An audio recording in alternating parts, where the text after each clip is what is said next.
வணக்கம். தமிழ்நாட்டுல அடுத்த சில நாட்கள் ரொம்பவே ஒரு முக்கியமான காலகட்டம். குறிப்பா நம்ம விவசாயிகளுக்கு. வானிலை எப்படி இருக்க போகுது, நாம என்ன செய்யணும், வாங்க இத பத்தி கொஞ்சம் விளக்கமா பார்க்கலாம். ஆமாங்க, இதுதான் இப்போ இருக்கிற உடனடி நிலைமை. திருச்சி, புதுக்கோட்டை வழியா டெல்டா பகுதிகளுக்குள்ள மழை இப்போ வேகமா நுழைஞ்சிட்டு இருக்கு. இது நம்ம ரொம்ப அவசரமா கவனிக்க வேண்டிய ஒரு விஷயம். சரி, இந்த திடீர் மழைக்கெல்லாம் என்ன காரணம்? இது ஏதோ சாதாரணமா வர்ற மழை மாதிரி தெரியல. ஒரே நேரத்துல பல வானிலை அமைப்புகள் ஒன்னோட ஒன்னு மோதுறதால நிலைமை கொஞ்சம் சிக்கலாதான் இருக்கு. இப்போ உங்க மனசுல ஒரு கேள்வி வரலாம். ஏன் இந்த தடவை வானிலை இவ்வளவு கணிக்க முடியாததா, ரொம்ப குழப்பமா இருக்கு? அதுக்கு காரணம் வளிமண்டலத்துல இப்போ என்னென்ன அமைப்புகள் வேலை செய்துன்னு பார்த்தாலே உங்களுக்கு புரிஞ்சிடும். அப்ப பாருங்க, இங்க 3 பெரிய சிஸ்டம்ஸ் வேலை செஞ்சுட்டு இருக்கு. ஒன்னு அரேபிக்கடல்ல இருக்கு, இன்னொன்னு ஆந்திரா கடற்கரையோரமா ஒரு சுழற்சி, அப்புறம் அந்தமான்ல இருந்து வங்கக்கடலுக்குள்ள வர ஒரு புது சக்தி வாய்ந்த காற்றழுத்த தாழ்வு நிலை. இந்த மூணும் ஒன்னோட ஒன்னு எப்படி மோத போதுங்கிறத பொறுத்துதான் அடுத்த சில நாட்களுக்கான நம்ம வானிலையே அமைய போகுது. இந்த விளக்கங்கள்ல நாம வளிமண்டல சுழற்சி அப்படிங்கிற வார்த்தைய அடிக்கடி பயன்படுத்துவோம். ரொம்ப சிம்பிளா சொல்லணும்னா, ஒரு இடத்துல காத்தோட அழுத்தம் குறையும் போது அதை சுத்தி பெரிய அளவுல காத்து சுழலும். அதுதான் இது. இத மட்டும் ஞாபகம் வச்சுக்கிட்டா போதும். அடுத்து வரத புரிஞ்சுக்கிறது ரொம்ப ஈஸி. சரி, இப்போ இந்த பகுப்பாய்வோட மையப்பகுதிக்கு வந்தாச்சு.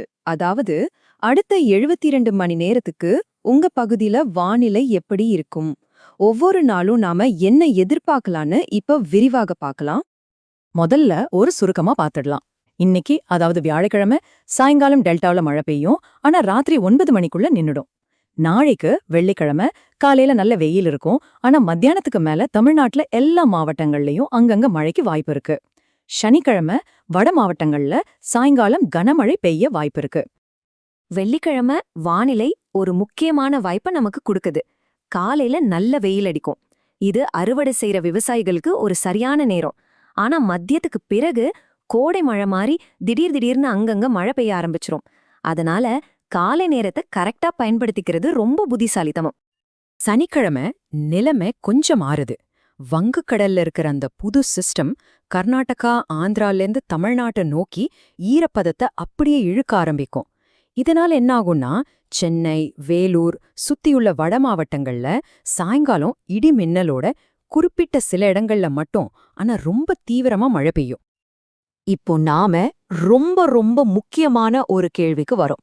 ஞாயிற்றுக்கிழமை என்ன நடக்க போகுது? இதுதான் இந்த வானிலை முன்னறிவிப்பிலேயே ரொம்பவே கணிக்க முடியாத, அதே சமயம் மிக முக்கியமான ஒரு பகுதி.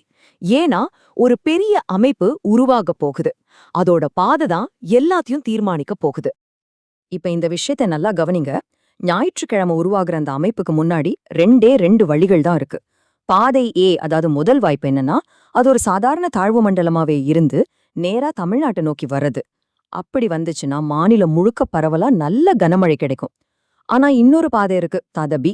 அது என்னன்னா, அந்த அமைப்பு ரொம்ப தீவிரமாகி ஒரு புயலா மாறுறது. அப்படி அது புயலா மாறிடுச்சுன்னா அதோட பாதை வடக்கு பக்கமா திரும்பி ஆந்திராவை நோக்கி போயிடும். அப்போ நமக்கு மழை ரொம்பவே கம்மியாகிடும். சரி, இதுல எது நடக்க வாய்ப்பு அதிகம்னு கேக்குறீங்களா? இந்த சார்ட் அது தெளிவா காட்டுது. அந்த அமைப்பு தமிழ்நாட்டை நோக்கி வர 60% வாய்ப்பும் ஆந்திரா பக்கம் போக 40% வாய்ப்பும் இருக்கு. பாருங்க, 60-40ங்கிறது ஒன்னும் பெரிய வித்தியாசம் இல்ல. அதனால நிலைமை இன்னும் நிச்சயமற்றதாகவே இருக்குன்னு நம்ம புரிஞ்சுக்கணும். எது வேணும்னாலும் நடக்கலாம். சரி, இவ்ளோ தகவல்களை வச்சுக்கிட்டு நம்ம விவசாயிகள் என்னதான் செய்யணும்? வாங்க அதுக்கான சில நடைமுறை ஆலோசனைகளை இப்ப பார்க்கலாம். அடுத்த 72 மணி நேரத்துக்கான உங்க அறுவடை திட்டம் இதோ. 1. காலை நேரங்களுக்கு முக்கியத்துவம் கொடுங்க. 2. மதிய நேரங்கள்ல திடீர்னு 1-2 மணி நேரம் மழை வரலாம், அதுக்கு தயாராக இருங்க. 3. இது ரொம்ப முக்கியம், ஞாயிற்றுக்கிழமைக்கான முன்னறிவிப்புல ரொம்ப கவனமா இருங்க. ஏன்னா அப்போ நிலைமை தலைகீழா மாறக்கூட வாய்ப்பு இருக்கு. காலையில வெயில் அடிக்குது, இனிமே மழை வராதுன்னு நினைச்சிட்டு வானிலை அறிக்கைய பாக்குறத மட்டும் நிறுத்திடாதீங்க. இதுதான் இந்த முழு பகுப்பாய்வோட முக்கியமான செய்தி.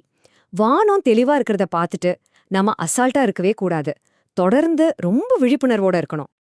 நாம விழிப்பா இருக்க வேண்டியது இதோட முடியலங்க.